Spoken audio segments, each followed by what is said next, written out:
Gaurkoan Alvaro dugu gurekin. Esker mila Alvaro zuri ere gurera etortzeagatik. Muchas gracias a todas por asistir a la cuarta conferencia del ciclo que se ha organizado para conmemorar el 5º centenario de la batalla de Noain. Y muchas gracias a Alvaro por venir a compartir con nosotras parte de tu trabajo. ¿Por dónde empezar? Más de 20 años de investigación y de trabajo dan para mucho. Alvaro se licenció en Historia por la Universidad de Navarra y realizó 2 tesis doctorales. Por una de ellas mereció el título de doctor en Historia con mención europea. Ha trabajado en la Universidad Pública de Navarra, en la Universidad de Po y los países de la UR y en la Casa Velázquez, institución bajo la tutela del Ministerio de Enseñanza Superior, Investigación e Innovación de Francia. Ha participado en cantidad de proyectos de investigación a nivel internacional de la Unión Europea, Francia y Estados Unidos de Norteamérica, así como en proyectos a nivel nacional y local. De ellos podemos destacar los proyectos internacionales de Archifam o Archivos de Familia y Apronavaro, Actas Reales de Navarra, siglos XV y XVI. Autor de 6 monografías, editor coordinador de obras colectivas. ¿Sí? Da igual. Ha publicado más de un centenar de estudios. Es miembro del grupo de investigación de ITEM, de la Universidad de Po y de los países de la UR. E investigador y secretario científico adjunto del proyecto de investigación Apronavarre en la Agencia Nacional de Investigación de Francia.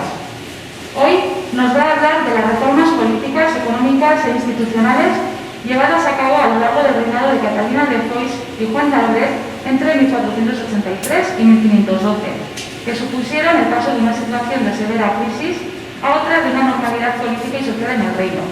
Y dicho esto, os dejo con Álvaro. Y es que...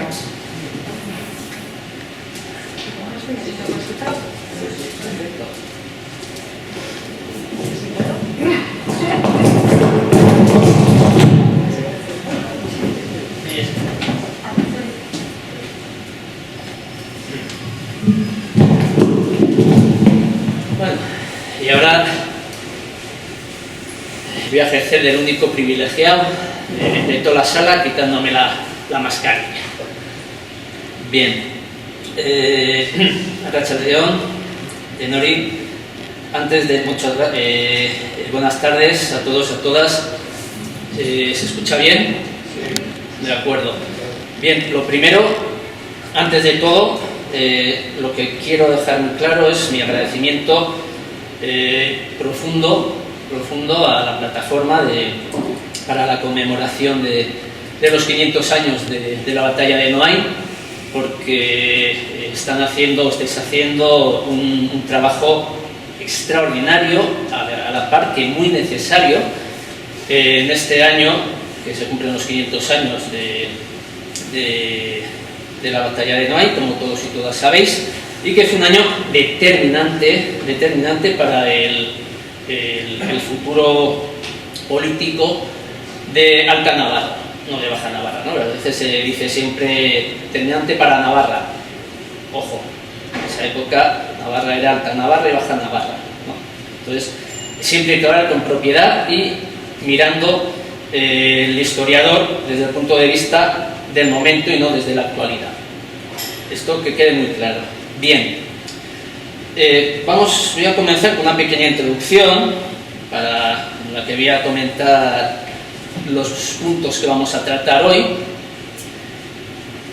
Y comienzo diciéndoos que en el transcurso del reinado de Catalina de Foix y de su marido, consorte, el consorte Juan de Albret, el reino pasó de una severa crisis política en 1483 a una época de normalidad política y social e institucional, que es muy importante esto. Como saben, como sabéis, os voy a tutear. Catalina y Juan se asientan en el reino en 1494 y en el que residen durante la mayor parte del tiempo, y esto es muy importante decirlo, hasta 1512, y si se van, pues fue por motivo de la invasión armada, comandada por Duque de Alba, no se fueron por gusto. Bien, como veremos, bajo su reinado se llevaron a cabo importantes reformas en el ámbito de la justicia, de la política, de la economía, que hay que destacar, ¿no? La buena gestión realizada en aquellas décadas, como veremos, se plasmó en algo que parecía al inicio de su reinado una auténtica quimera. Lo que lograr la pacificación del reino, sumido en un desastre desde mediados del siglo XV, y el fin de la guerra civil. Bien, vamos a ver un poco el índice de lo que vamos a seguir. Hablaremos primero del caos de los primeros años y la gran importancia de 1494, que es un año clave que no se había estudiado nada, así como otras épocas del reinado de Juan y Catalina se habían estudiado. Ese momento clave no se había estudiado nada hasta que hice yo mi primera tesis doctoral hace más años de los que quiero acordarme.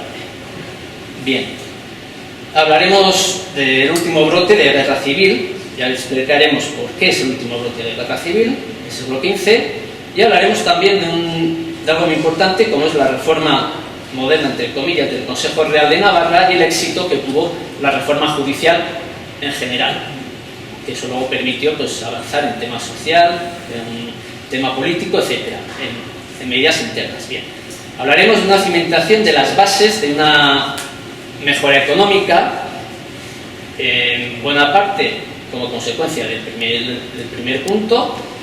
Hablaremos también de otro año clave y muy importante, que es 1507, cuando tuvo lugar la última revuelta de Luis de Beaumont, que ya veremos que se circunscribió a un pequeño territorio de Navarra. Ya no es una guerra generalizada, ni mucho menos en el conjunto de Navarra, sino localizada en un pequeño territorio.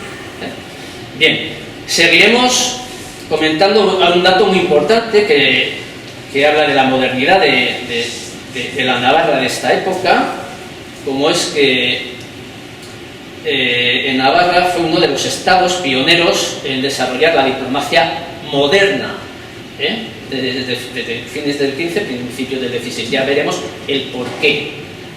Bien, y finalmente hablaremos un poquito de la gestación de una plena dinastía navarra, pues como ya os acabo de adelantar.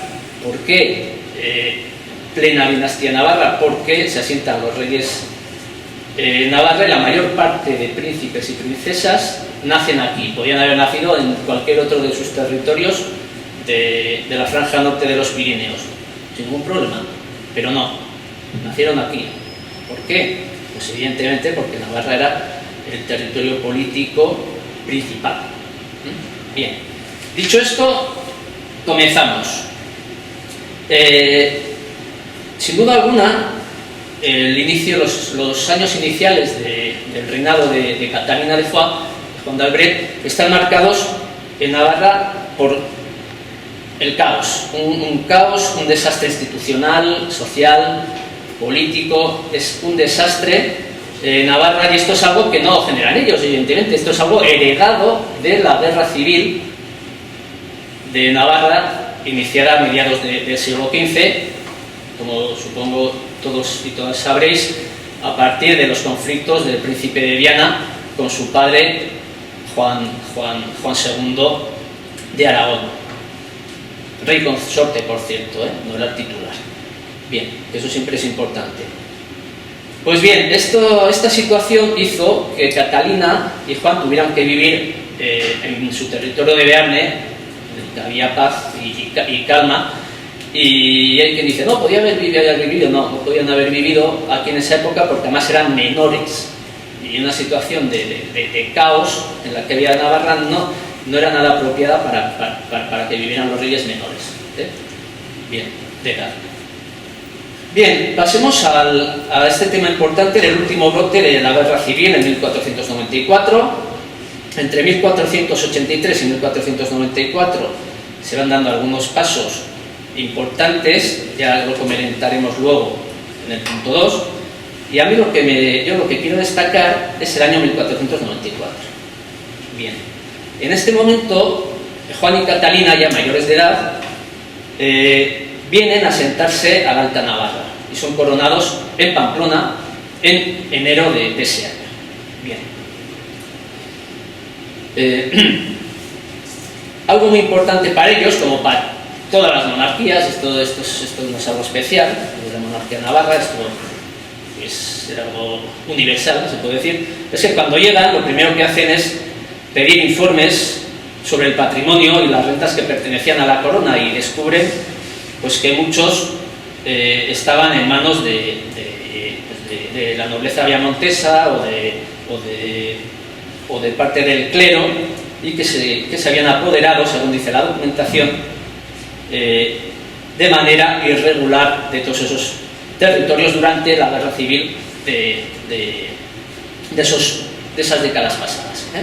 Bien, de este modo Catalina demanda a Luis de Beaumont, al líder de los viamonteses, la devolución de los castillos de Artajona y Buñuel. Por no alargarnos mucho en lo que pasa, en las gestiones que pasan, en los acontecimientos, lo que nos interesa decir es que se desencadenó una guerra civil, el último brote, en la mayor parte de la geografía navarra de la época. Bien, es muy importante decir que fue sofocado esta revolución o esta guerra civil, y a inicios de 1495 Luis de Beaumont solamente está en poder de Olite, nada más. En ese momento los reyes católicos, Fernando e Isabel, quieren ejercer de intermediarios entre Luis de Beaumont y los reyes, y llegan a un tratado político con los reyes de Navarra, que es el Tratado de Madrid de 1495, que es muy importante por dos aspectos. El primero, los reyes católicos aceptan acoger a Luis de Beaumont en Castilla, porque es desterrado, evidentemente, y no pone ninguna objeción a los reyes de Navarra en que se hagan con el control de todas las fortalezas del reino, excepto de unas pocas que se quedan en poder de Castilla, como es el castillo de Sangüesa, Viana y Santa Cara. Esto es algo importante porque los beneficios para la estabilidad de Navarra en ese momento son notables, porque ya la eliminación del sector rebelde viamontés ya da lugar a que se pudieran avanzar de manera más importante en reformas y en una normalización del reino. Es muy importante decir que en ese año muchos viamonteses que habían luchado al de Luis de Beaumont reniegan de Luis de Beaumont y aceptan de manera clara y evidente a los reyes Juan y Catalina. Evidentemente el interés tiene que haber siempre, porque todo el mundo se mueve por intereses, y fuera real el interés de servir a los reyes sí o no, eso importa poco. Lo que importa es que de manera efectiva son sumisos a partir de ese momento a la monarquía navarra. Eso es lo que interesa saber de todo esto. Bien, vamos a comentar otro aspecto, 1494, que es la reforma de la justicia. Esto es muy importante porque la justicia es un aspecto vital en los reinos de la época, y yo creo que en todos, ¿no?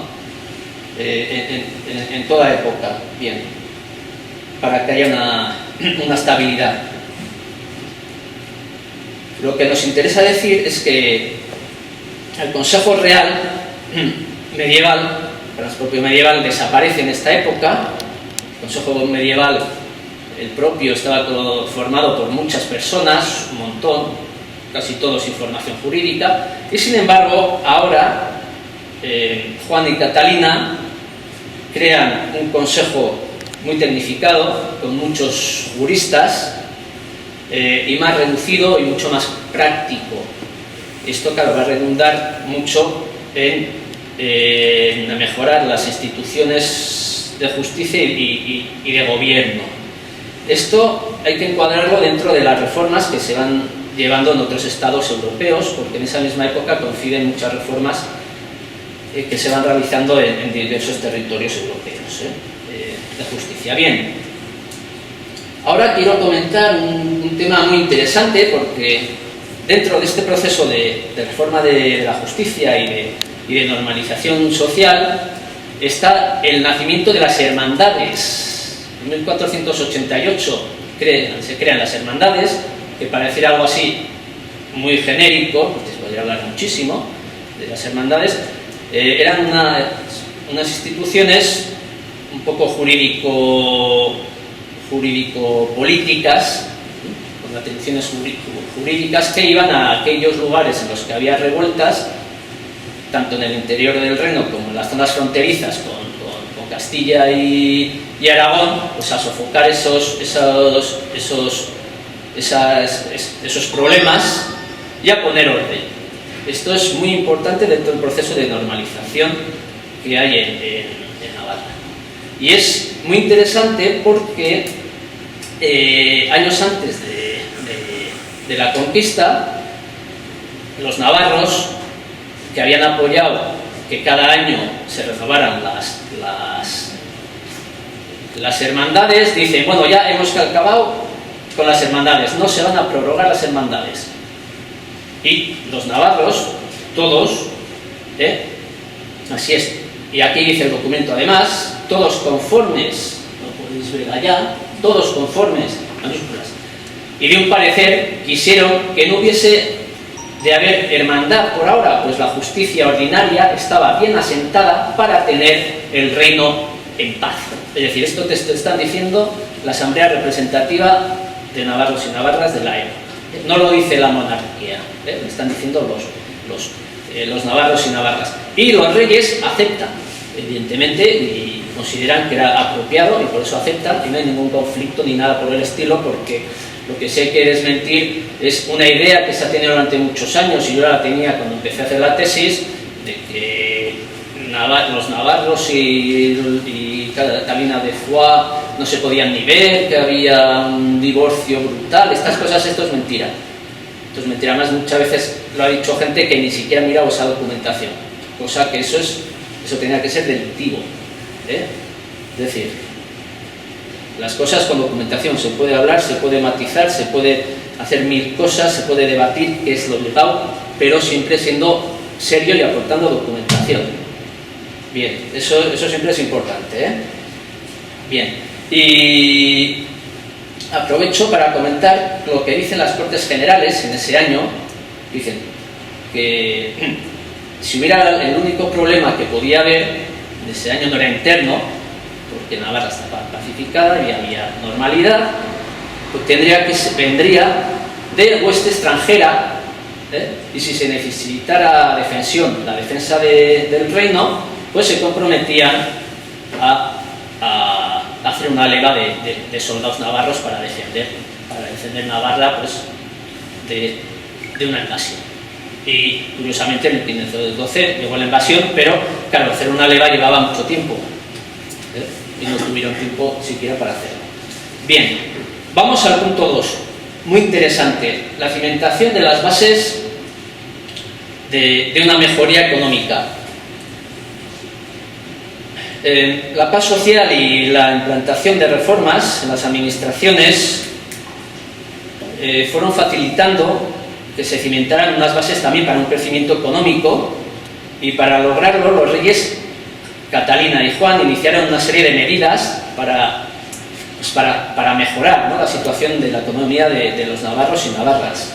Evidentemente no vamos a hablar aquí de un boom enorme, de un crecimiento económico brutal, ni mucho menos. Eso sería hacer historia ciencia ficción y ser muy romántico, y románticos no somos. Quien lo sea, pero no es el caso. Pero lo que sí es indudable es que sí que hay una mejoría económica de navarros y navarras. ¿Y por qué? Esto se demuestra en medidas de Juan y Catalina, incentivando la economía de localidades con la concesión de nuevas ferias a muchas villas, lo que logró una pequeña reactivación de muchas villas, y ya no solo de esas villas, como por ejemplo puede ser Puente, Estella, Tudela, sino también de muchas pequeñas localidades que estaban alrededor y que iban a las ferias de las villas principales. Bien, yo quiero comentar que estas medidas no empiezan en 1494, sino que empiezan a darse antes, siempre que pueden.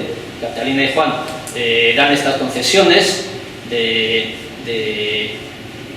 ferias, y este es el ejemplo que vemos aquí, que tiene una mala definición.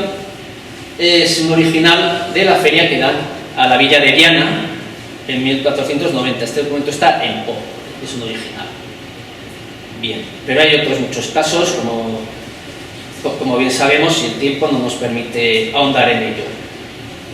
Bien, aparte de lo de las ferias, también es muy importante decir que se conceden numerosos perdones parciales o totales de pago de impuestos. Claro, evidentemente, para mejorar una economía, si le obligas a alguien que tiene poco dinero, como que está en mal situación, como eran los navarros y navarras de la época, le obligas a seguir pagando lo que podían pagar en otros tiempos, pues los ahogas, no pueden pagar. Pues una medida buena, pues es la que realizan Catalina y Juan. Hay quien ha visto en estas medidas debilidad por parte de la monarquía. Yo, cuando alguien me dijo esto, yo me llevé las manos a la cabeza, porque esto no tiene ni pies ni cabeza de decir eso. Lo que están haciendo Catalina y Juan en un territorio como Navarra, en una severa crisis económica, es poner medidas para incentivar un poco una mejora económica. Eso es debilidad, eso no es debilidad. Lo que es tiranía es obligar a pagar todos los impuestos cuando no se tiene facilidad para hacerlo. Y para que veamos otro ejemplo, cosa que claro, quien dice lo de la debilidad no sabe, o no quiere saber lo que no sabe, es el caso de Luis XII. Luis XII de Francia no era para nada un rey débil. Vete a decirle a Luis XII que era un rey débil. Pues Luis XII también lleva a cabo esta medida de perdones parciales o totales de impuestos para sanear la economía de muchas zonas de Francia, de franceses y francesas, ¿no? Y dentro de este contexto está el alias, ¿no?, con el que se le conocía ya en la época, y que a él le encantaba, claro, evidentemente, la pompa, que era el padre del pueblo, se le hace llamar Luis XII. ¿Y por qué? Por medidas de este estilo.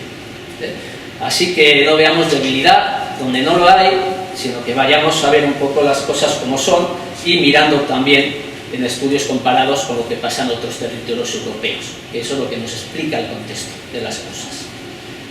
Bien, también hay que destacar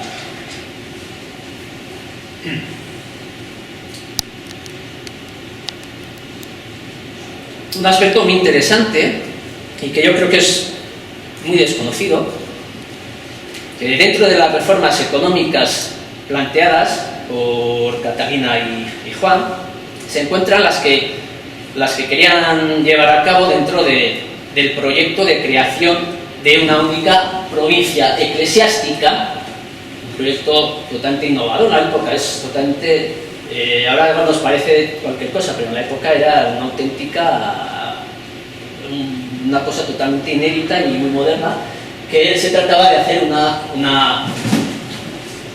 yo creo que como tengo voz poderosa, a veces, pues me escucháis bien, ¿no? Bien, pues la idea era crear una provincia eclesiástica sola, Navarra y Bearne, dos territorios soberanos que controlaban los reyes, también parte de Guipúzcoa, que forma parte del obispado de Pamplona en la época. Bien, pues este aspecto es muy importante por varias cosas. Primero, porque uno de los objetivos es crear una iglesia navarra, en la época. Una cosa muy interesante, evidentemente no lo lograron, pero ahora estamos hablando en el tema de la economía. Bien, pues esto, si se hubiera llevado a cabo, les hubiera facilitado un pequeño cambio en sistemas de contribución, o tributarios, como se le quiera llamar, y la idea es que era hacer pagar, y dice la documentación, a un gran número de curas que poseen patrimonio, en una parte correspondiente de los subsidios acordados por la Asamblea Representativa de Navarra, es decir, las Cortes, para sufragar pues diversos gastos, pago de administraciones, a embajadas, a conflictos que pueden darse en las fronteras, un montón de cosas, ¿no? El texto es muy interesante porque de manera literal dice que pretendía pedir a los eclesiásticos que tienen o tendrán beneficios y otros bienes en abundancia que pagaran, principalmente esto, ¿no? De este modo, además dice el documento, es que es una maravilla de documento, se encuentra en POE, en los archivos departamentales de Pirineos Atlánticos. De este modo se lograría un reparto más equitativo de los subsidios a pagar por el conjunto de navarros y navarras, porque dice el documento, porque la exención fiscal del clero obliga al pobre pueblo a soportar la totalidad de la carga. Esto es algo muy moderno, ¿no? Este concepto, y bueno, salvando las diferencias, pues hay que salvar los siglos, pero esa modernidad, ¿no? y esa manera de querer cambiar un poco el sistema de contribución, ¿no? Hacer un poquito más, diremos, equitativo, un poquito, no podemos hablar de grandes cosas, ya está en esa época, y ahí está la documentación. Es decir, aquí no hay que inventar nada, aquí hay que estudiar la documentación e interpretarla lo mejor que se pueda. Bien. Pues seguimos con otro punto, vamos a 1507, un año importantísimo también, y es la última revuelta de Luis de Beaumont y Viamonteses. Y es muy interesante porque en 1507 Luis de Beaumont, conde de Lerín, encabeza una nueva rebelión en Navarra. Y como he dicho al principio, no se puede hablar de guerra civil, ni mucho menos, porque la guerra civil abarca a grandes territorios, sea en Navarra, sea la guerra civil española, sea en Francia, sea en donde sea, pues eso no sucede aquí, porque el conflicto se limitó principalmente a los territorios que estaban en poder del conde de Lerín, que era el señorío de Lerín, La Rada, Di Castillo, Ayo, Arloniz, Mendavia, Sesma, Cárcar y Firaut, ¿no? Es muy interesante decir que esta rebelión contó con poco apoyo en ese momento de la clase del sector viamontés. Esto es muy importante decirlo. Si hubiera contado con todo el apoyo, hubiera habido otra guerra generalizada, como pasó en 1494. Bien, un ejemplo muy interesante es este nombramiento. Aquí está el extracto, para no poner documentos grandes, del nombramiento, o una noticia del nombramiento de Carlos de Góngora, que era uno de los principales viamonteses en ese momento, como capitán, aquí está, como capitán de caballerías con 40 y más, y cada 150 libras es lo que le pagan y tal y tal, y eso es está diciendo lo que le pagan y el nombramiento que le habían hecho Catalina y Juan como capitán para luchar contra Luis de Beaumont y quienes habían sublevado en ese momento. Y es un viamontés. El otro personaje, yo creo algunos y algunas lo conocéis muy bien, es Jaime Vela de Medrano. Ya, yo creo que esto se hablará cuando se hagan las jornadas en septiembre. Se citará a Jaime Vela, ¿no? Probablemente. Dicho esto, también es muy importante decir que además del apoyo de importantes viamonteses a Catalina en ese momento, claro, ni que decir que los abramonteses apoyaron en pleno, evidentemente, no sé, yo creo que ya lo damos todos por sentado, ¿no? Bien, es muy interesante decir que algunas localidades principales, tradicionalmente principales del conde de Lerín, se rebelaron contra él por lo que fueron recompensadas por los reyes de Navarra. Esto es muy importante decirlo. Los dos casos más importantes son el de La Rada y Lerín. La Rada, como digo, uno de los feudos principales del conde de Lerín, fue uno de los principales focos de esta revuelta de 1507. Sin embargo, según dice la documentación, la propia villa se rebeló contra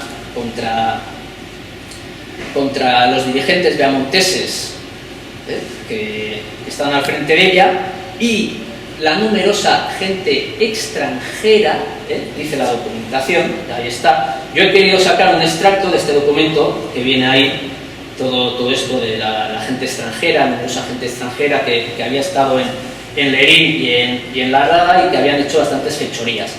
Esto es normal, no tiene que llevarse las manos a la cabeza porque normalmente soldados extranjeros en un territorio que no es el suyo, en todo tiempo y lugar, lo que han dedicado a hacer muchas veces son fechorías.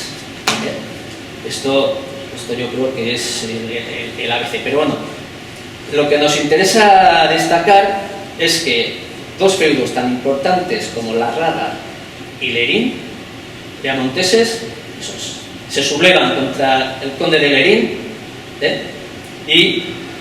y quienes estaban viamonteses y extranjeros, que no lo he dicho, claro, castellanos, son castellanos que están al servicio de Luis de Beaumont, y entrega la ciudad a los reyes Juan y Catalina. Y como premio, porque esto es indudable, claro, ¿qué premio será?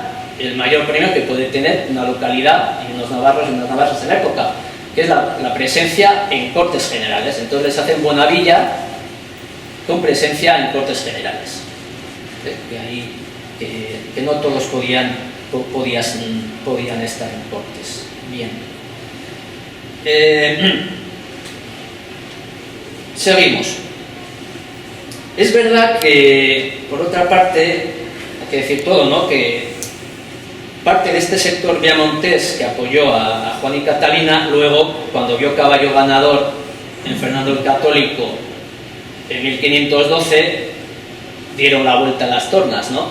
Van al interés, ¿no? Esto sí que es verdad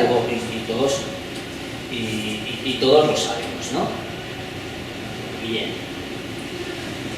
Sin embargo, tampoco hay que exagerar en las cosas, ¿no? Diciendo, como se ha dicho, que todos los viamonteses querían a Fernando el Católico y a Castilla, o los albramonteses eran franceses. Estas cosas que son un horror. Esto es un horror.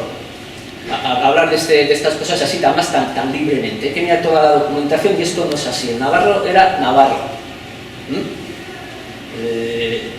Si me permite, Marian, comentaré que hay una ponencia de las que se darán en septiembre, en unas jornadas que se darán, si me permites, simplemente tratará este tema de, ¿no? Un profesor muy conocido hablará sobre este tipo de temas de identidades en la Europa de la época y en la Navarra de la época, que está todo interrelacionado. Bien, pero lo que quiero comentaros es un ejemplo muy claro, y es que siempre se ha dicho, no, es que Pamplona era 100% viamontesa, o casi todos eran viamonteses, eran pro-castellanos, pro Fernando el Católico. Bueno, primero habrá que mirar toda la documentación y luego hablar de manera tan general, ¿no? Y tan categórica, no solo primero. Bien, pero bueno, a uno pues, que conoce un poquito estas cosas, ¿no? Pues siempre le resulta un poco raro que si Pamplona era viamontesa y era pro Fernando el Católico de una manera exagerada, como en el momento de la invasión de Navarra, en verano de 1512, Pamplona capitula después de ser sitiada, y después de un ultimátum, que está aquí la documentación, o sea, no nos inventamos nada, aquí está la documentación, pero no hay que decir, no, documentación. Bien, y yo insisto mucho, soy muy caso con el tema de los documentos, pero yo os digo una cosa, a quien os hable categóricamente de cualquier cosa, sea yo o quien sea, y el primero, no creáis ni una palabra hasta que no os presente documentación. O sea, a nadie, eso es. Yo creo que es lo mejor para todos. Igual soy un poco duro, pero bueno, es mi manera de pensar, ¿no? Y a veces se dicen muchas barbaridades y lo que se hace es estar engañando a la gente y eso no se puede permitir. Muchas veces por desconocimiento, ¿no? A veces tampoco por mala fe, pero eso no se puede permitir. Bien, pues a lo que íbamos, no me meto en otros berenjenales que no merecen la pena. Bien, lo dicho, los pamploneses y pamplonesas capitulan, pero capitulan después del ultimátum dado por el duque de Alba a la ciudad de Pamplona, en el cual se leen frases tan salvajes como esta. Hay otras, pero esta es especialmente salvaje. Dice que si no se entregan, si luego no se daba y entregaba la ciudad de Pamplona, procedería, eso es lo que le dice el duque de Alba a pamploneses y pamplonesas, procedería contra la ciudad, ciudadanos y vecinos, como contra cismáticos y rebeldes a la Santa Madre Iglesia, poniendo aquella sin piedad a sangre y fuego. Sí, esto yo creo que nadie suele decirlo a alguien que es muy simpatizante, ¿no? Yo por lo menos amigos no le he dicho nunca esto. Bien. Y además, también hay que decir, con una armada de 15 a 16.000 hombres, que para la época era una barbaridad, ¿eh? Bien, sigamos. Ahora, bien, ya llegamos a los últimos puntos. Es muy interesante comentar el tema de que Navarra fue uno de los estados de la época que desplegó la diplomacia moderna, ¿eh? Bien, una de las principales características que diferencian la diplomacia medieval de la moderna, y esto es de manual, es el nacimiento de la figura del embajador residente de un territorio en otro. Bien, y digo moderna en el pleno sentido actual, porque hoy en día uno de los rasgos principales de un embajador es su carácter permanente en el territorio en el que está, en otro país, al que es enviado. Bien, pues esta figura del embajador residente nace en Italia a mediados del siglo XV, y los principales estados de monarquías y repúblicas de la Europa de la época ya la tienen a finales del siglo XV y principios del XVI. Es curioso porque, claro, como nadie había estudiado esto, muchas veces se ha hablado de esta época de Juana Catalina con total libertad, había todo, sin mirar la documentación, pues claro, no se sabía esto, e incluso gente especialista en la historia de la diplomacia de la época moderna, pues no sabían que en Navarra también hubo embajadores permanentes o residentes en otros territorios. Y esto es normal porque al final mucha gente, todos los grandes especialistas de diplomacia, pues evidentemente Navarra les queda muy lejos, no conocen el caso, entonces en ese aspecto es normal, ¿no? Bien. El caso principal es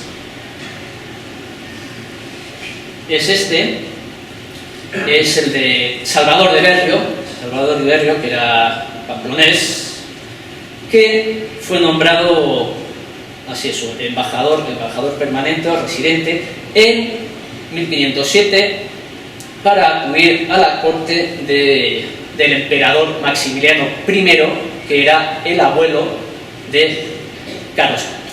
Bien, y esto es muy interesante porque hay una anécdota muy curiosa. Esto lo publiqué yo en un libro que salió ya hace años, de embajadores navarros en Europa, y es que en una clave concertada en un documento emitido por la Cancillería Navarra de la época, en el que a muchas personas de la política de la época pues se le ponen nombres claves, muy divertidos, pues está el nombre, la designación a Salvador de Berrio, y le llaman el desterrado.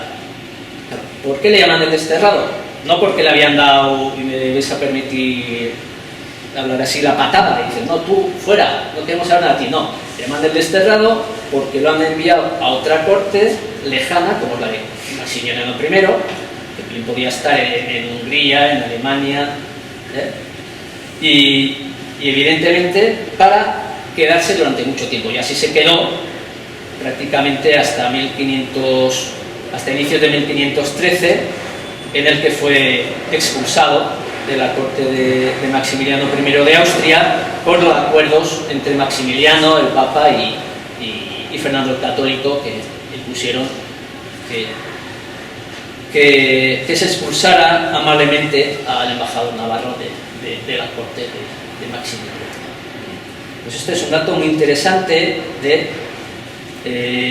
la modernidad en muchos aspectos de la Navarra de Juan y Catalina. Este dato es muy interesante. Aprovecho para decir también que el año que viene, dentro de unos meses, saldrá un artículo mío dedicado exclusivamente a Salvador de Berrio, y espero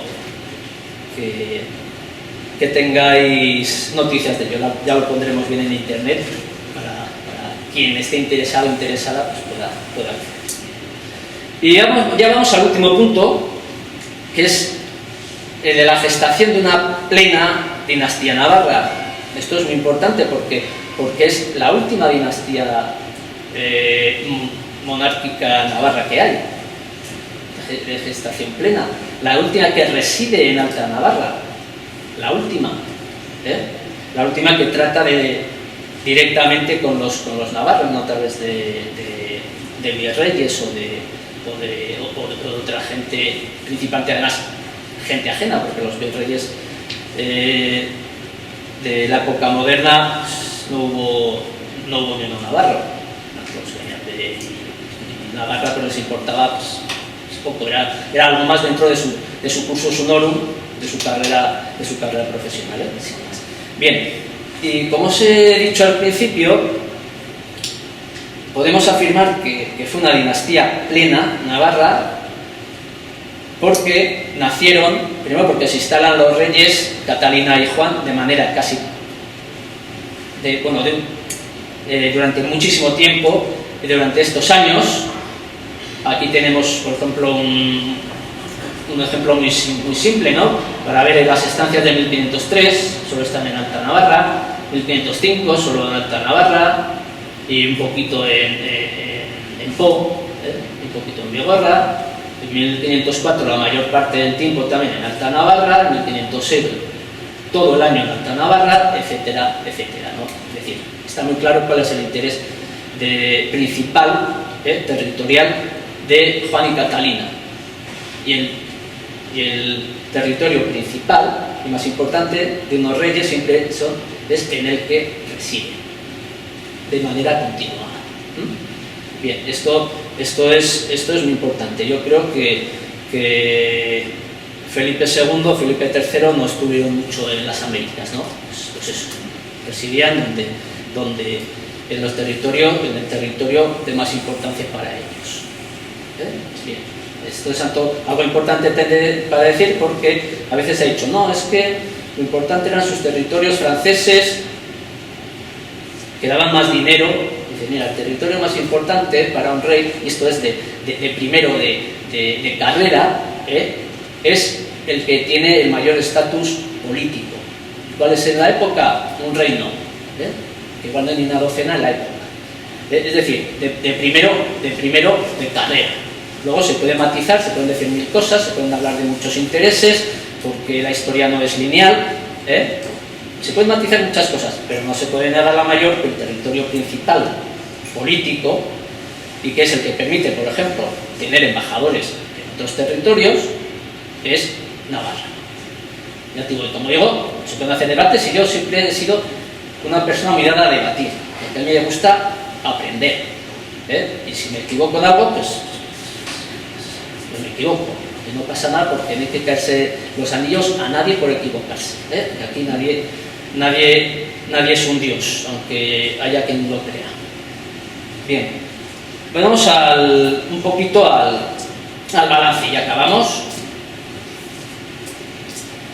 Bien, tenemos que comentar que bajo el reinado de Catalina de Foix se logró, como he dicho al inicio, algo muy importante, como fue la pacificación del reino, y como dijeron las propias Cortes de Navarra, años antes, pues eso, la normalización social del reino. Es decir, el reino no era un desastre total cuando vino Fernando el Católico, ni mucho menos. Bien. Es muy importante decir esto, además, porque es muy curioso. Yo creo, además, era lo que a mí me habían enseñado, y es lo que yo creo que muchas personas siguen teniendo ese chip, ¿no? Que vino Fernando el Católico, había una guerra civil y puso orden, ¿no? Yo eso es lo que estudié, ¿no? Y luego vi la documentación y dije, oye, no va a ser esto tan así, ¿no? Y es muy interesante decir que el propio Fernando el Católico sabía que no había ningún conflicto interno en Navarra en la época. ¿Por qué? Porque él mismo lo escribió. ¿Por qué? Porque como era algo tan normal que lo sabía todo el mundo, incluso lo escribió sin ningún tipo de problema.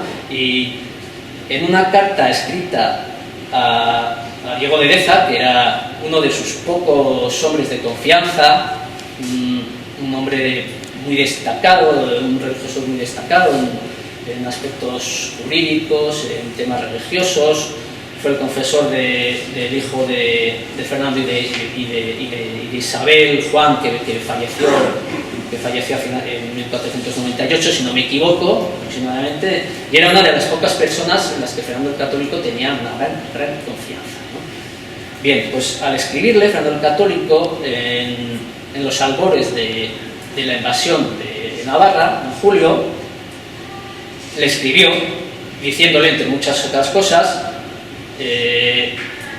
que, y es literal, además está publicado, ya lo escribió Andrés Bernáldez, el cronista, mucho tiempo, y se publicó en el siglo XIX, y ahí está la documentación, y literalmente él decía, Fernando el Católico le escribe a Diego de Deza, le dice que los reyes de Navarra tenían en paz y obediencia su dicho reino desde años antes de que escribiera esa carta en julio de 1512.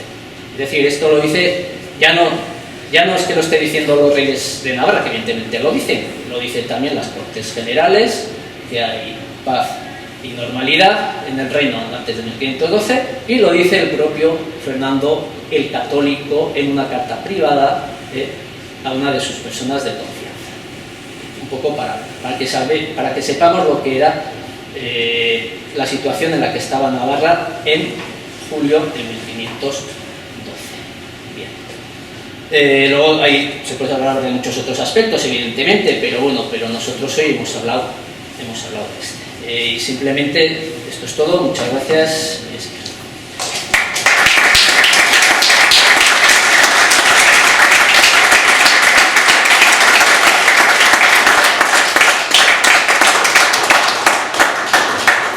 No sé si tenéis alguna pregunta, y si la sé contestar, la contestaré, y si no, pues os diré sencillamente que no la sé, que la gran nobleza también tiene que participar, pero no se incide tampoco mucho. Pero la idea, claro que está, claro, porque evidentemente también sería ilógico que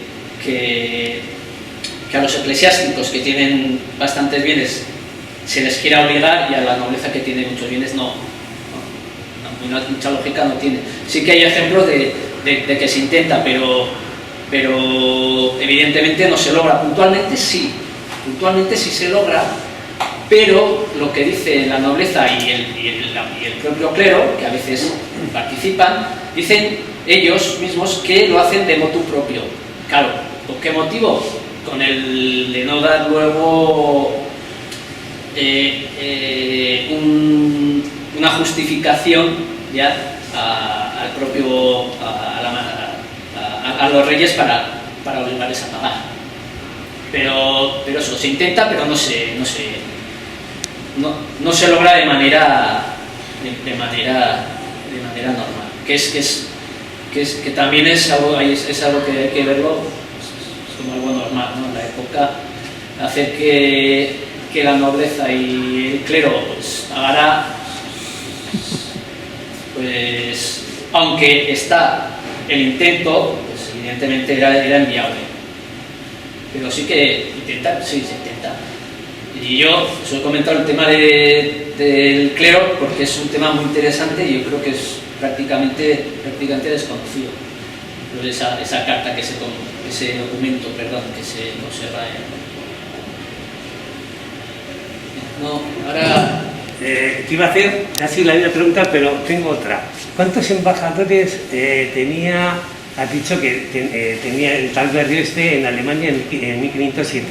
¿Tenía más embajadores por ahí? ¿Cuántos? ¿Dónde? Sí. Pues sí, muy buena pregunta. Así es. Esta época es muy interesante porque se ve un poco la evolución de lo que está pasando en la Europa en esa época, de pasar de embajadores que van solamente para hacer una cosa concreta y luego se vuelven a esta figura. Y lo que sí que saber también es que convivieron los dos modelos, o sea, no se hace una ruptura de no, estamos los embajadores residentes y ya está, los anteriores no, eso no existe. Hay una convivencia entre los embajadores ad hoc, es para una cosa concreta, y los embajadores residentes desde que se crean a finales del 15 o en Navarra a principios del 16, y esto perdura durante todo el siglo XVI, incluso XVII.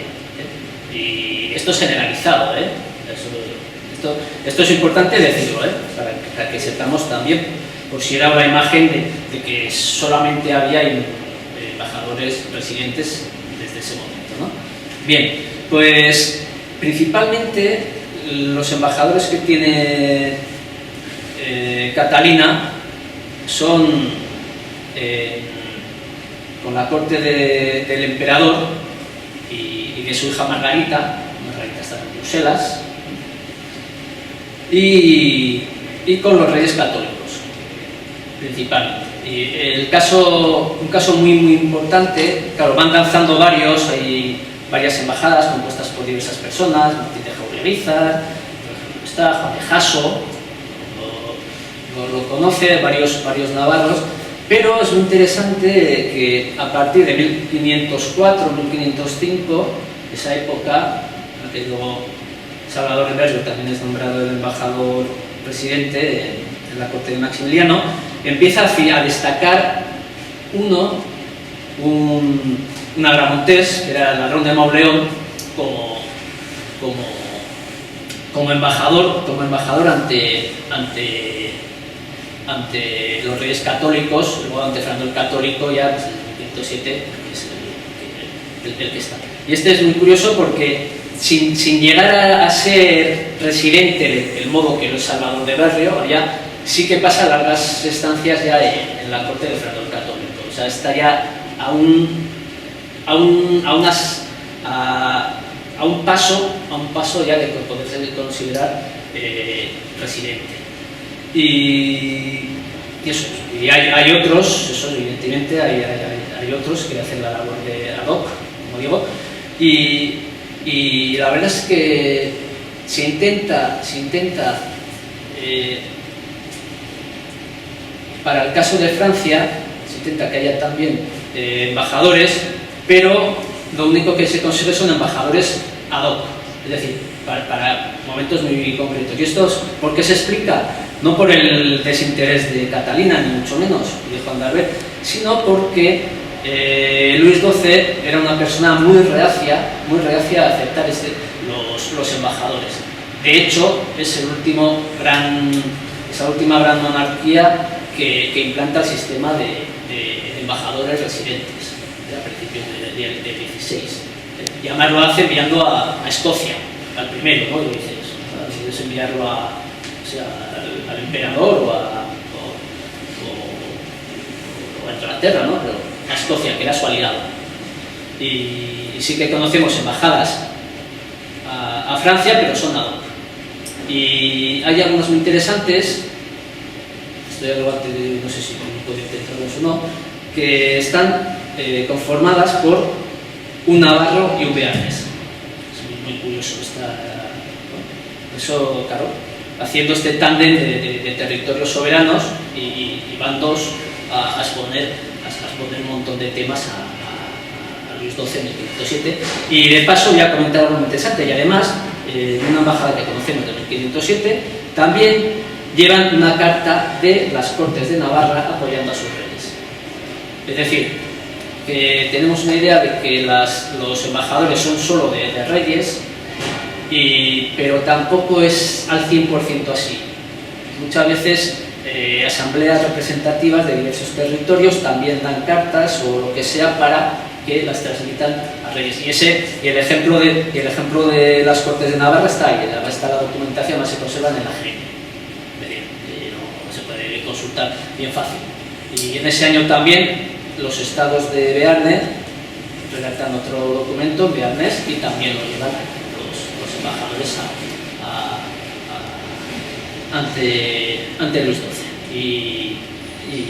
Y eso es. Y hay otra cosa muy interesante, eso sí que voy a decir, aunque ya nos entramos en embajadores, lo que es muy interesante es que todo el mundo sepa que Navarra, aunque era un territorio pequeño, como otros pequeños que podía haber en Europa, como las repúblicas italianas, tenían un gran interés en todo lo que pasaba en Europa.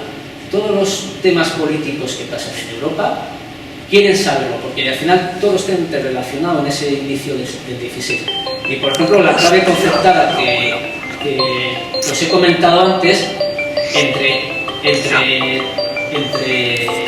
los nombres de reyes y de personajes importantes, también hay el de territorios, porque interesa saber qué es lo que pasa en otros sitios. Por ejemplo, está el de Venecia, la clave, escrita por la Cancillería Navarra, está Venecia, está Milán, está Génova, está el Papado, claro, por supuesto, el primero, y además de otros territorios, Francia y demás, ¿no? Es decir, que hay un interés por todo lo que está pasando en Europa, porque al final todo está interrelacionado. Y esto es así, igual habría que hacer estudios más pormenorizados sobre eso, y en Navarra pasa también, ¿no? Y yo, por ejemplo, me acuerdo ahora también de Ricciardini, Francesco Ricciardini, que escribió una cosa muy interesante sobre la conquista, yo lo publiqué, pues también comentaba de 1512, claro, y él venía de Milán, él era un embajador de Milán en la corte de Fernando XIV. Y comenta del caso importante que era para ellos la invasión de Navarra, la invasión de Navarra en 1512, porque podía tener también repercusiones en Italia, en los conflictos que tienen Luis XII y Fernando el Católico, también por hacerse con el control de todos los territorios italianos para que sean menos satélites, ¿no? Y tercero, Azpeitia, tercero nombre. Azpeitia pertenecía a esa Navarra episcopal, razón por la cual Ignacio de Loyola se acogió a Sagrado aquí, cuando por un lío de faltas tuvo que salir corriendo a Azpeitia. Dos preguntas. Para la primera, pues depende de quien lo diga. Es decir, Catalina, te diría Foix, porque es como se pronunciaba en la época, y Catalina, pues entre los idiomas que sabía, pues evidentemente hablaba el occitano, que era muy parecido también al catalán. Toda esa franja pirenaica tenían una lengua muy parecida. Entonces, claro, si para los autóctonos, Foix, evidentemente, claro, para alguien que no era de la zona y era del resto de Francia, pues, porque ya en esa época el francés está muy generalizado en otros territorios. Allá, en esta época no ha entrado mucho, es más la segunda mitad del 16. Bien, luego Luis de Beaumont, los dos, claro, padre e hijo. Primero el padre, claro, que es al que expulsan en 1494, perdón, y al que le perdona para volver en 1500, y luego, claro, luego se muere en el exilio, y luego, pues claro, en los conflictos con el hijo Luis de Beaumont, que es muy interesante decirlo, para que se vea el grado que había de normalidad política y social en Navarra, que también está exiliado, claro, y que lo que intenta hacer es crear un poco de problemas, pues en las fronteras. Entonces va entrando, va saliendo, va haciendo algo de pillaje en 1508, 1509, claro, pero como no tiene el apoyo de la mayor parte de los piamonteses, no puede hacer una rebelión general, ni mucho menos. Entonces se limita a intentar hacer daño, pues con saqueos en la frontera y con este tipo de cosas, porque ya la situación de Navarra no era la de antes. Entonces, claro, los dos. Luego, en cuanto a Azpeitia, pues la verdad es que ahora mismo no lo sé. Esa es la respuesta. Eso sí, es fácil mirarlo, porque claro, porque en el mapa en los mapas bueno, o en la documentación sí que se cita cuáles son todos los territorios que están dentro del obispado de Pamplona, ¿no? Yo la verdad es que Azpeitia no lo sé, le digo como es, no lo sé, pero sí que es fácil saberlo, eso sí, yo no lo sé. Perdón, y el recadito ese que manda el duque de Alba, el simpático ese de que si no se rinde Iruña, pues entrará sangre y fuego y todo lo que son, está en la carta que mandaron desde el Palacio de Arazuri o ya en las puertas de Pamplona, porque es que el recadito se lo mandó desde el Palacio de Arazuri, estoy aquí a 2 leguas de Iruña, bueno, de Pamplona, Sí, él se lo envía desde Arazuri porque ya tiene ya las avanzadas ya... ¿Pero esa frase es de esa carta? No, esa es de lo que es la propia capitulación. Las otras cartas, como en todo, hay muchas cartas que se han perdido. Entonces, bueno, lamentablemente los que se han perdido o que no se conocen de momento, porque por ejemplo en Simancas hay tal cantidad de documentación que muchas ni se sabe lo que hay todavía, ¿no? Por eso es tan rico ese archivo, ¿no? Y aquí, evidentemente, yo creo que no estará aquí, porque si no se ha encontrado ya, no sé, no estará. Más gente que ha investigado la época, como Pello Monteano, por ejemplo, que además es técnico de archivos, si no conoce toda la documentación, bueno, si no ha puesto toda la documentación en el 512 es porque no está, ¿no? Y sí, este está en el propio acta, en el acta de las capitulaciones, claro, que evidentemente siempre, como en toda documentación, hay un preámbulo, entonces, claro, dice, mira, porque esto es lo que ha pasado, pues ahora pues, se hace la capitulación entre quien está sitiando los 10.000 o 11.000 hombres, que era una barbaridad en la época, y pamploneses y pamplonesas. Al respecto de lo de los militares, de esa fuerza militar, ese contingente, yo me permito para deciros que se comenta, se ha estipulado que en Navarra había unos 80.000 o 85.000 personas en 1512. Entonces, claro, si de estas 85.000 personas quitamos mujeres, niñas, niños, hombres mayores, que no pueden defender el reino, pues igual se nos queda evidentemente en 30.000, 35.000 personas, de los cuales 35.000 en toda Navarra, no solamente en Pamplona, lo que sea, distribuidos un poco por la geografía, de los cuales la mayor parte pues eran evidentemente pues agricultores o ganaderos y no eran militares. Entonces, si quitamos toda esta gente, también agricultores cuya confrontación directa con un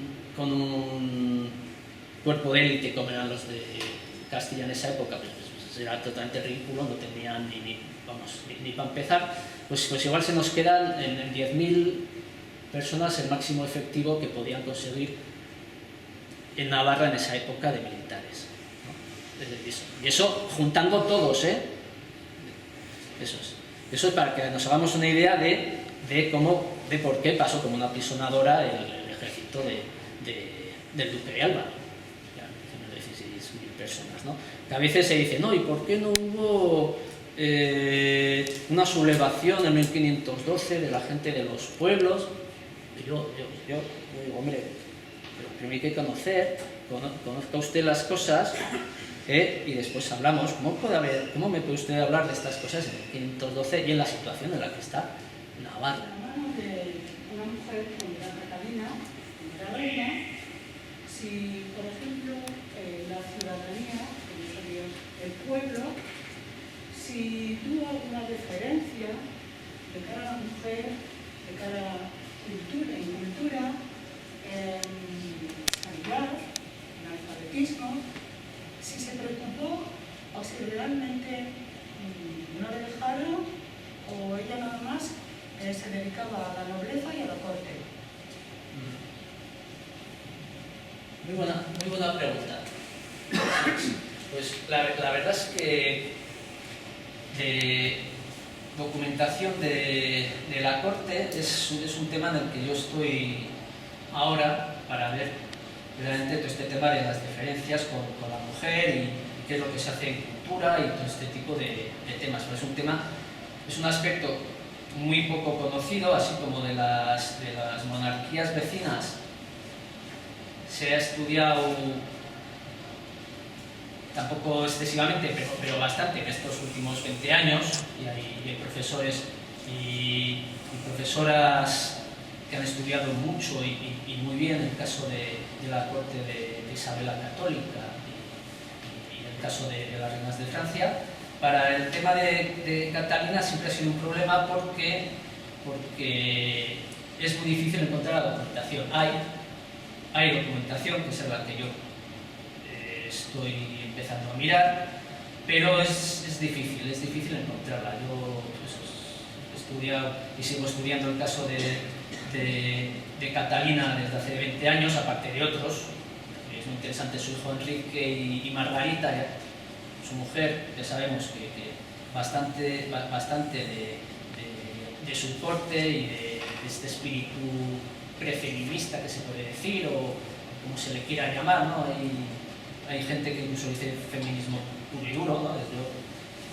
Yo ya no me atrevería a decir tanto, pero bueno, para el tema de Catalina sabemos de momento, poco. Ojalá dentro de año y medio pueda dar aquí una charla y darle muchos más datos.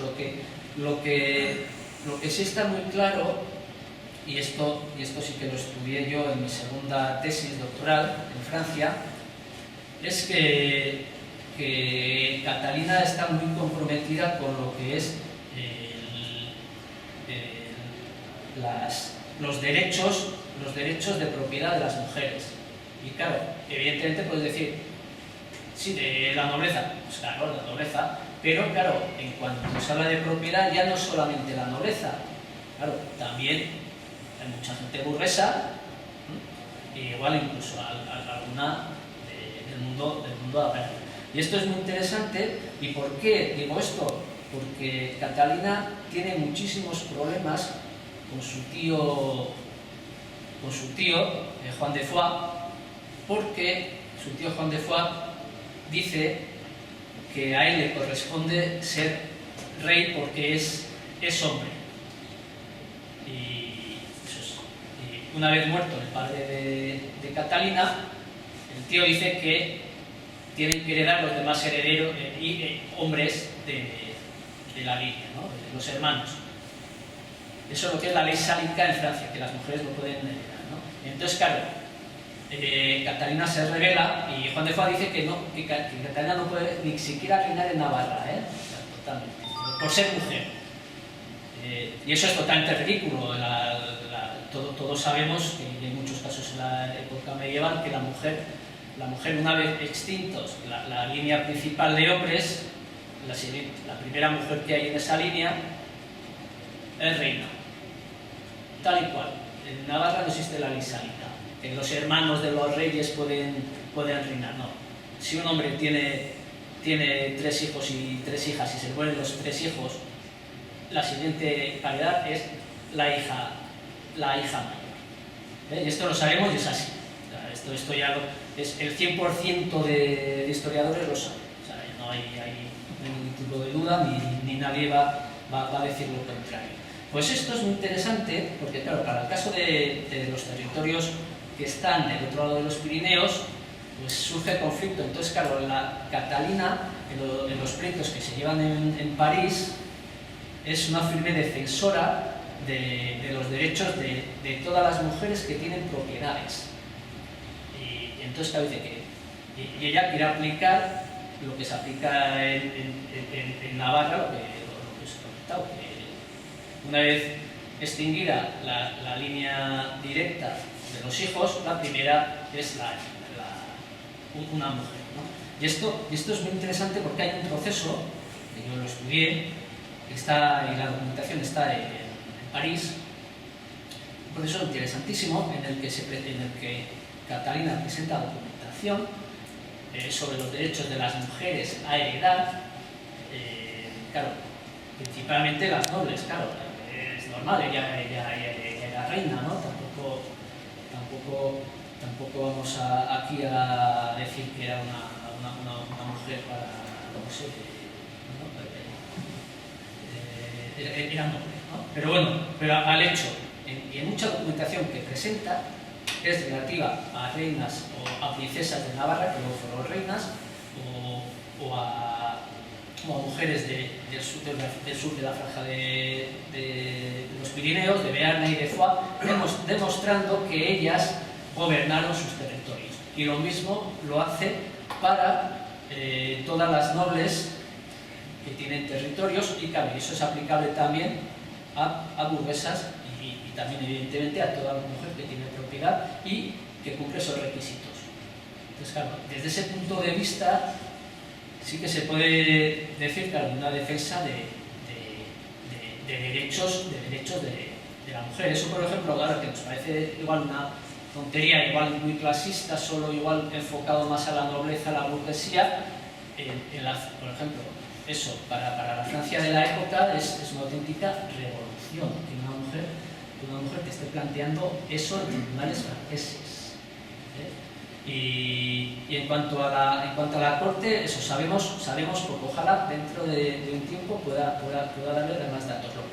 Lo que yo creo que sí sabe es el tema de lo que es su nuera y su nieta, es decir, Margarita de Angulema. Todos sabemos que era una mujer defensora, impulsora en muchos aspectos del valor de la mujer en la cultura, y de ser incluso igual que un hombre para temas de cultura. Esto en Francia cada vez se está estudiando más y es muy interesante. Y luego pues el caso de Juana de Albret ya lo sabemos, que incluso llegó a crear una escuela de mujeres cuando enfrentó el calvinismo en Bearne. Esto ya se ha estudiado y ya se sabe de este aspecto de Juana de Albret, que también va intrínseco un poco a la cultura calvinista, ¿no? Pero bueno, aunque sí que es cierto que hay que decir que la sociedad de la época era profundamente machista. Entonces, pues, al final, quienes sabemos que destacan claramente por los derechos, la defensa de los derechos de las mujeres, pues son pocos. Y eso está bien, porque muchas documentaciones del 16, conforme se va avanzando, pues como eran pocos, pues claro, esa documentación pues ha llamado mucho la atención, entonces se sabe. Pero volviendo al inicio, y ya me detengo en eso, sobre el tema de la corte y cultura, del aspecto cultural de la corte en Catalina, sabemos muy poco. Ojalá, y lo vuelvo a decir, a riesgo de ser un canso, dentro de un año o un par de años pueda darle más datos importantes sobre esto, porque ahora mismo, a día de hoy, pues ya ve que poco se puede dar. Sí. ¿Cómo era la relación de Catalina y Juan con el Papa? Porque por lo visto la intervención del Papa en 1512 fue muy importante a la hora de la conquista y el apoyo a Fernando el Católico.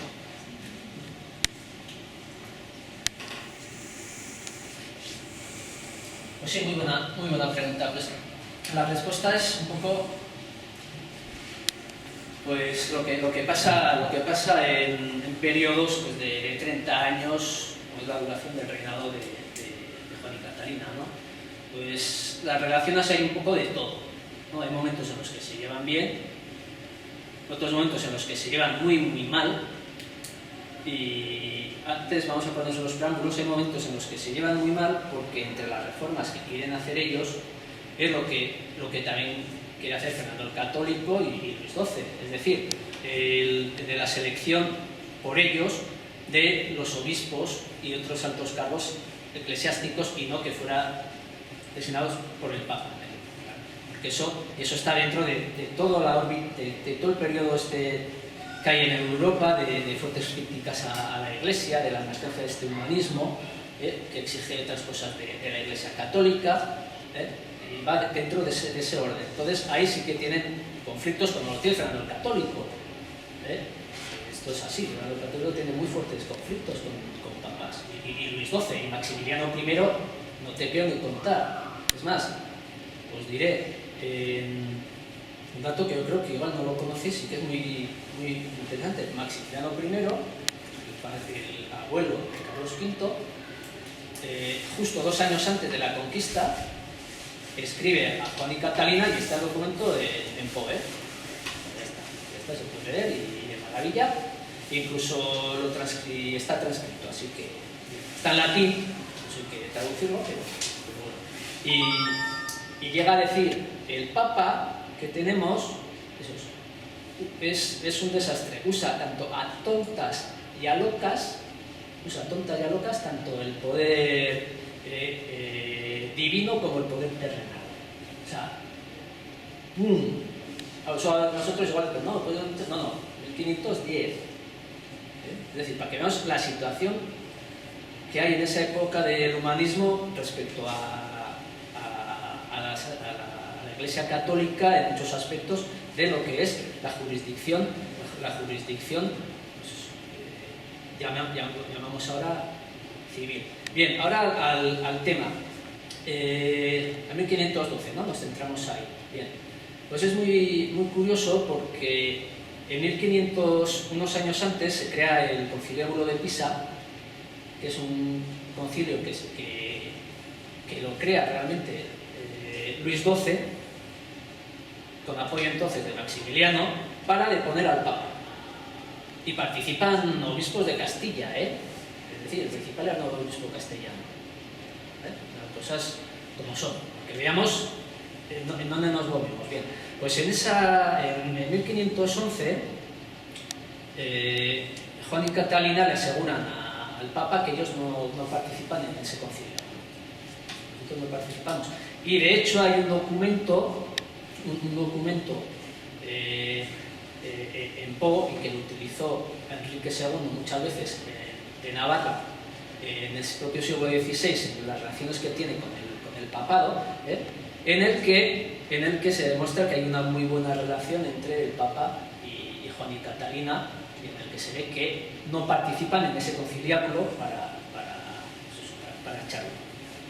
Bien, pues en ese momento hay buena relación. Sin embargo, claro, 1512 pues es lo que pasa. Todos sabemos que la bula, y las cosas son como son, y la época era lo que era.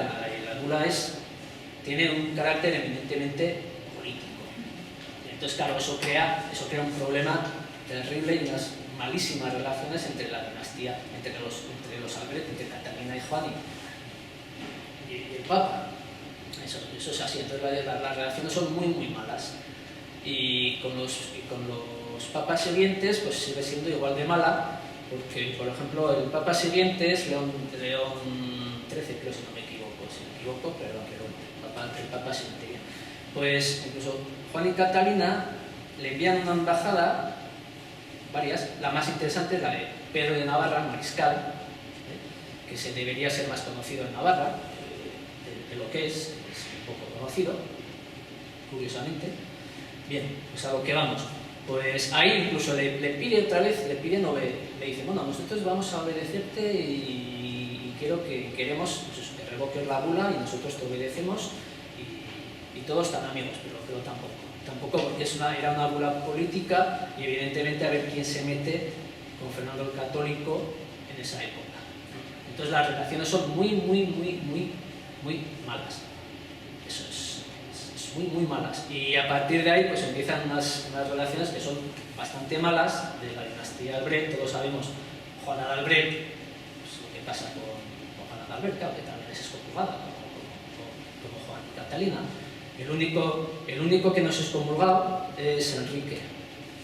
Y Enrique y su mujer Margarita. Y no son excomulgados por algo muy importante, porque Margarita era la única hermana de Francisco I de Francia, y claro, y a ver ver qué papa, y además eran uña y carne, es la documentación preciosa, muy bonita de cómo se quería, ¿no?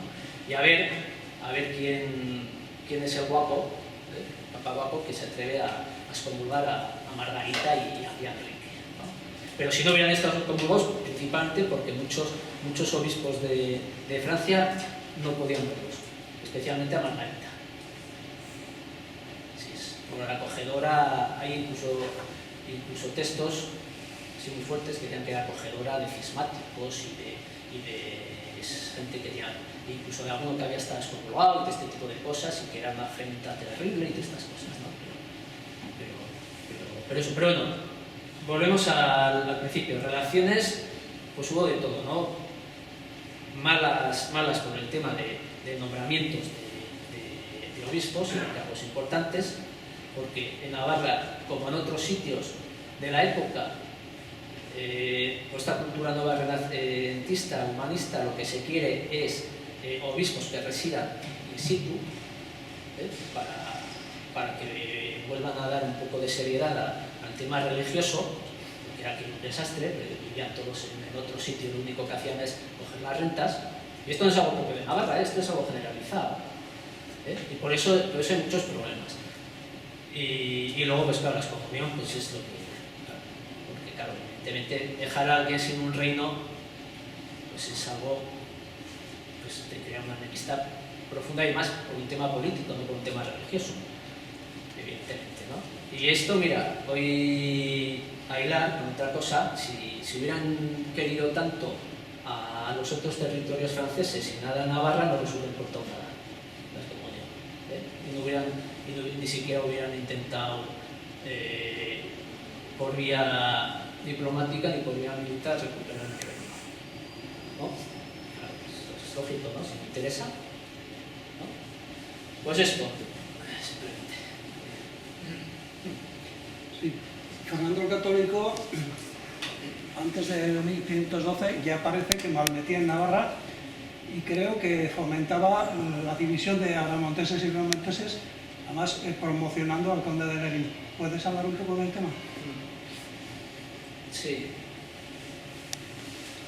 Pues sí, la verdad es que Fernando el Católico pues era un hombre muy listo, muy frío, muy calculador, como suele ser la gente lista. Yo, por ejemplo, soy bastante tonto, en este tipo de cosas. Y bueno, y en tanto que el rey pues era un rey pues muy apto para lo que se exige de los reyes humanistas de la época, ¿no? Es decir, esa conciencia que tiene, ¿no?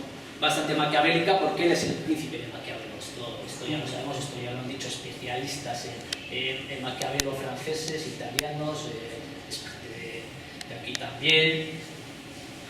O sea, que las cosas están claras, ¿no? No vamos a ir a otro sitio. Y dentro de esta política, pues claro, él lo que quiere hacer, lo que siempre procura hacer es intentar atraer a todo el mundo que puede. Claro, pues, de las maneras que puede hacerlo. En el caso de Navarra, pues lo tiene difícil, porque claro, al final, en un lugar en el que dos sectores pugnan por muchos territorios que tienen una fuerte enemistad desde hace mucho tiempo, como es el caso de Navarra, por la maldita guerra civil surgida a mediados del siglo XV, pues ahí lo tiene muy difícil. Sí que intenta, sí que habla con todas las partes, pero ahí no tiene nada que hacer. Es más, incluso Fernando el Católico y sus personas de confianza, ya a inicios del reinado de Catalina, no confían en ningún navarro. Incluso si quieren atraérselo, no confían en ninguno. Y hay un documento precioso, ese creo que está en Simancas, y ya se conoce, además ya han hablado de ellos varias personas, ¿no? Varios historiadores. Suárez Fernández, personal, yo también lo utilicé, mucha gente, ¿no? Entonces, ya es muy conocido. Pues bien, pues incluso intentando tantear tanto agramonteses como aviamonteses, dicen no tiene ningún tipo de confianza, y la guía de contación interesante que dice no se puede creer en estos navarros porque no hay verdad en su boca. O sea, ya está eso. Es decir, que aunque se intente atraer, siempre hay un cierto recelo, y Fernando el Católico es listo y ya sabe, y ya sabe lo que hay. Lo importante es decir que lo que hemos visto a partir de inicios del siglo XVI, la mayor parte del sector piamontés está, ¿cómo podemos decir? Decir alguna palabra un poco fuerte, pero tampoco es. Bueno, acatan y participan con los reyes de Navarra. Esto es así. Fernando el Católico sí que intenta, y sí que se sabe que en 1507, 1508 intenta otra vez, cuando se ve que está sin apoyos dentro de Navarra, y esto para él es un problema porque no puede controlar el reino, principalmente porque claro, Navarra es fundamental dentro de los conflictos entre Francia y España, es fundamental. Bien, pues sí que intenta y entabla relaciones. Esto lo estudió, por ejemplo, Luis Fernández ya lo comentó, pero claro, es inviable, no consigue nada porque ya para ese momento Fernando el Católico no les puede dar nada dentro de Navarra, y entonces no logra adhesiones a partir de principios del siglo XVI, y esto es así, y la única manera que tiene de hacerse fuerte en Navarra, pues él ya lo sabe, que es la vía militar. Esto, por ejemplo, ya lo decía José María Lacarra, ya lo dijo, y en su época nadie se sobresaltó. Ahora, por ejemplo, dice lo que decía José María Lacarra, además gran historiador, y lo decía bien en ese aspecto, y hay quien se lleva las manos a la cabeza. Bueno, si se lleva las manos a la cabeza está bien si se hace con documentación, si no se hace con documentación, no. Y el tema es ese. A partir de inicios del XVI, la primera década, Fernando el Católico está sin apoyos en Navarra. Y eso está muy claro, y sobre todo se ve muy patente en los años en los que está Felipe, denominado el Hermoso, que igual no era tan hermoso, y Juana la Loca, que no era tan loca, como se dice, en el que el poder de Fernando el Católico es mucho más débil en Castilla que tenía años antes. Y en los años posteriores, hasta 1509-1510, no vuelve a tener el poder que tenía antes, porque lo que tampoco sabemos aquí, y es muy bueno que en todas las comunidades se hagan jornadas en las que haya mucha gente para ver qué es lo que pasa en los sitios, porque muchas veces no nos enteramos de lo que pasa en otros sitios. Pues hay que saber que cuando vuelve Fernando el Católico, cuando muere Felipe el Hermoso, hay una gran guerra y una rebelión importantísima en Castilla, y en muchos sitios es sofocada por la fuerza. Eso es así. Entonces esa época tampoco puede dedicarse Fernando el Católico a tener muchas relaciones y demás. Entonces los propios navarros ya saben eso, ven esto, y no tienen ningún peso Fernando el Católico en la nobleza navarra de esa época. No sé si te he contestado. No, me refería también un poco al saqueo que decías que hacía por las fronteras. Sí, eso sí. Ahí habrá un empuje también del Católico que además le había dado albergue, ¿no? Sí, eso dentro de sus... Sí, eso muy probablemente es por impulso, y si no es por impulso, pues eso es con gran satisfacción por parte de Fernando el Católico. Eso es porque, y eso se traduce de la documentación, volvemos a la documentación otra vez, de esos años, de 1508, 1509, en la que Fernando el Católico, como ya está muy enfadado con la monarquía navarra, muy enfadado porque dieron su apoyo, los reyes de Navarra dieron su apoyo a Felipe el Hermoso, y pactaron con Felipe el Hermoso, y no pactaron con él, cuando fue de Castilla, y eso es una clave fundamental del chip de Fernando el Católico de ya no poder liberar a la monarquía navarra, pues como digo, se ve en la documentación, porque en 1508-1509 hay documentos que también han sido estudiados, en los que está con un talante muy duro, en el que dice a los reyes de Navarra que tienen que volver a acoger al hijo, a Luis de Beaumont hijo, porque es pariente suyo y no podía ser, y que si no se hace, él se vería obligado a tomar medidas extremas, a pesar de las medidas extremas, unas cartas muy duras en ese aspecto. Entonces, claro, por supuesto que a Luis de Beaumont o bien, claro, le apoya moralmente, por supuesto le apoya, y por supuesto que le anima a hacer esas infiltraciones de desgaste Navarra. Sí, eso está claro. Yo creo que casi todo el mundo que lo ha estudiado, en menor o en mayor grado, saben que eso está latente ahí, que esa idea de Fernando el Católico de apoyar esa vía es clara. ¿Por qué? Pues porque no tiene métodos de maravilla. Evidentemente los conflictos entre parcialidades, esos existieron. Otra cosa es que no fueran un grado más a la rebelión y a la utilización de las armas, como había pasado antes.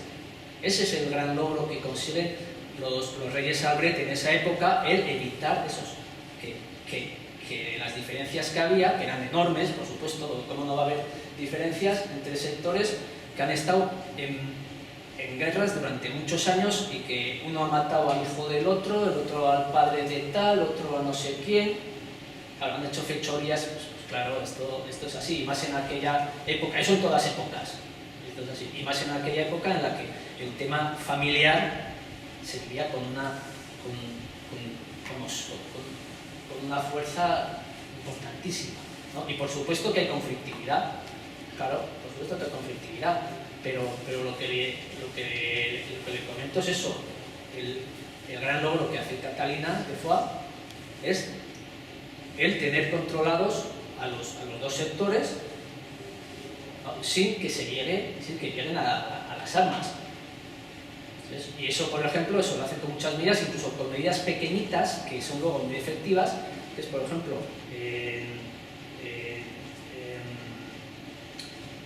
Pamplona, por ejemplo, ya sabemos, en algunos territorios, pues, igual cuando se juntaban en cortes, porque con Juan y Catalina también hay muchos bramonteses en las cortes, no son solo bramonteses. Por supuesto que la importancia de los bramonteses es más importante que los bramonteses, pero también hay bramonteses. Y hay ordenanzas en las que se dice que los líderes de ambos sectores no entren con armas en Pamplona, ¿no? También para evitar trifulcas y tal, pero conflictos, por supuesto, pero por supuesto que hubo, y después de lo que se denomina la guerra de Navarra, que todos sabemos, de 1512 en Alta Navarra hasta 1522, Baja Navarra hasta 1529, claro, ahí se desencadena otra vez todo este odio que se tenía en mucha gente, pero lo que también es importante decir es que estas visiones simplistas de la historia, de que Fernando el Católico vino y puso paz y se llevaban todos muy bien, también es mentira, porque esos mismos sectores estuvieron en pugna y enfrentados pues, hasta el siglo XVII. Las cosas son así, la historia no es una cosa y luego la opuesta. Pues esto no pasa nada, no pasa ninguna vida, ni ahora ni en tiempos. Entonces la conflictividad también existe en la posterior, y de manera notable. Sin embargo, mira, hay algo muy curioso y que comentan mucho los virreyes en el siglo XVI. Hay documentación inédita que yo espero publicar, encontrar archivos privados que son muy ricos, a veces más ricos que otros porque mucha documentación está prácticamente desconocido, en el que se comenta que sí, que hay una fuerte división entre las secciones. Ya de entrada 16, ya no me estás hablando de 1494, y en el que el virrey de Navarra comentan que aunque hay división, todos hacen frente único cuando se trata de muchas cosas de lo que es el bien general de Navarra. Y por eso él dice que no se puede confiar en ninguno. Es decir, esto que comentábamos que pasa en la época de Juan y Catalina, por parte de algunas instituciones castellanas, también pasa después. Y eso lo está diciendo un virrey, que al final es que no podemos confiar en ninguno. Eso se ve en el tema de la fortaleza de Pamplona, porque se pide que vaya gente de Castilla, claro, ¿por qué? Y lo dice explícitamente, porque claro, es que aquí, eso es, pues, podemos contar con algunos beamonteses, donde pueden estar aquí, pero al final es que no podemos contar con ninguno de las parcialidades, ¿no? Entonces, eso también son temas muy interesantes que tampoco han sido muy estudiados, ¿no? Y que había que estudiarlos con naturalidad y con documentación, como hay que mirar las cosas, eso sí, con enfoques plurales, y si pueden ser por equipos de investigadores diversos, mejor, porque para eso hay que tener voluntad, desde quién puede hacerlo.